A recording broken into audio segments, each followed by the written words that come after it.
The Nobody's first coming to scream save didn't you. come from fear, Funny, it came I from don't need disbelief. saving. In a brightly lit high school science lab that smelled faintly of ethanol and chalk dust, a student watched a grown man's hand clamp around their teacher's throat, and in that frozen second, the room forgot how to breathe. Ms. Naomi Carter had always believed that classrooms were sanctuaries. Places where curiosity mattered more than cruelty, where questions were welcomed and ignorance could be challenged without shame. She decorated her lab with photos of famous black scientists, handwritten quotes about perseverance, and a small American flag tucked near the whiteboard, not as a symbol of power, but of service. Her students loved her for her patience, her calm voice, and the way she never talked down to them. They didn't know much about her life before teaching. They just knew she listened. That afternoon was supposed to be routine. A guest demonstration from a local contractor repairing lab equipment had been approved by the administration. His name was Derek Hale, mid-40s, loud, swaggering, the kind of man who filled rooms with arrogance and expected silence in return. From the moment he walked in, his eyes lingered too long on Naomi, his smirk sharp and dismissive. He ignored her instructions, interrupted her explanations, and made jokes under his breath that some students laughed at nervously, unsure whether they were allowed to object. Naomi noticed everything. She always did. But she chose professionalism over confrontation. She reminded herself that students were watching, that how she handled disrespect mattered. She corrected him calmly when he mishandled equipment. She asked him, politely, to follow safety protocols. Each time, Derek rolled his eyes, muttering comments about diversity hires and people who didn't belong in charge. The tension thickened like a storm cloud no one wanted to name. It happened when Naomi asked him, firmly but respectfully, to stop addressing students directly and let her continue the lesson. Derek laughed. A harsh, ugly sound. He stepped closer, invading her space, his voice dropping low enough that only those near the front could hear. "You think you can tell me what to do?" He sneered. "You should be grateful you even got this job." Naomi straightened, her voice steady. "Sir, you are in my classroom. If you can't follow the rules, you'll need to leave." That was when something in him snapped. His hand shot out, fingers closing around her throat with shocking force. Gasps echoed through the lab. Beakers rattled as chairs scraped backward. A student screamed her name. Naomi felt the pressure instantly, the crushing weight, the heat of his skin, the smell of sweat and rage. For a split second, the room blurred. But then something else surfaced. Something older, quieter, stronger. Before she was Ms. Carter the teacher, before the lab coats and lesson plans, Naomi had been Sergeant Naomi Carter of the United States Army.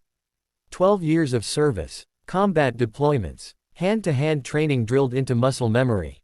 She had survived things Derek couldn't imagine. And more importantly, she had learned discipline, the kind that kept you alive by keeping you controlled. She didn't panic. She moved. In one fluid motion, Naomi shifted her weight, breaking his grip by targeting the weakest point of his hold. Her elbow came up, not in wild anger, but with precise intent, striking his forearm while her foot swept behind his. The move was fast, efficient, and devastating. Derek staggered, shocked, his balance gone.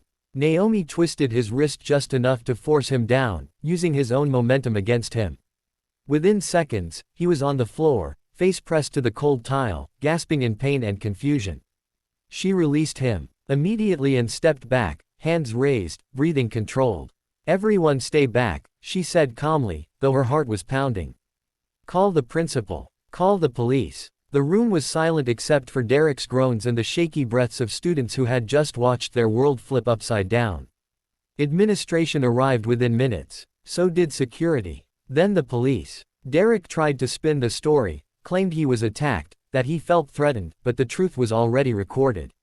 Phones were out. Cameras had captured everything. Students spoke through tears, describing the fear, the anger, the helplessness they'd felt watching their teacher be assaulted. Naomi sat alone in the faculty lounge afterward, hands trembling now that the adrenaline had faded. She worried about her job, about how this would be twisted, about whether standing up for herself would cost her the career she loved. Old fears crept in, the familiar burden of having to be strong without being seen as dangerous, of defending yourself without being punished for it. Then the door opened. One by one, her students came in. Some cried. Some hugged her. One shy boy placed a folded note on the table before running out. When she opened it later, it read, "Thank you for showing us we don't have to accept being treated like less." The investigation was swift. Derek was arrested for assault. The school district terminated his contract and issued a public apology, not just to Naomi, but to the students who had been exposed to violence and hate. The administration offered her time off, counseling, support.